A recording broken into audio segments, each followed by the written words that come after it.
హల్లెలూయా. Good morning. ప్రతిదినము దేవుని కృపావార్త కొరకు ఎదురుచూస్తున్న నా ప్రియమైన దేవుని బిడ్డలకి నా వందనాలు. ఈ దినము పరిశుద్ధాత్మ దేవుడు జీవ గ్రంథంలో నుండి మన కొరకు ఇచ్చిన వాగ్దానం కీర్తనల గ్రంథము 103వ అధ్యాయం 1-2 వచనాలు.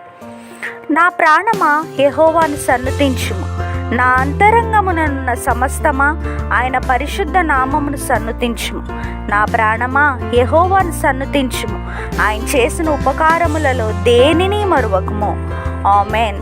Verse of the day, Psalms chapter 103 verse 1 and 2. Bless the Lord, O my soul, and all that is within me.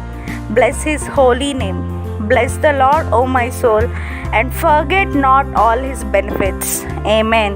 ప్రభు యొక్క కృపా సమాధానాలు మీకు మీ కుటుంబానికి ఎల్లప్పుడూ తోడయుండునుగాక. ఈ వాగ్దానం విన్న మీ అందరినీ శాశ్వతమైన ప్రేమతో ప్రభు ప్రేమించునుగాక. May God bless you and wipe away every tear from your face. Amen.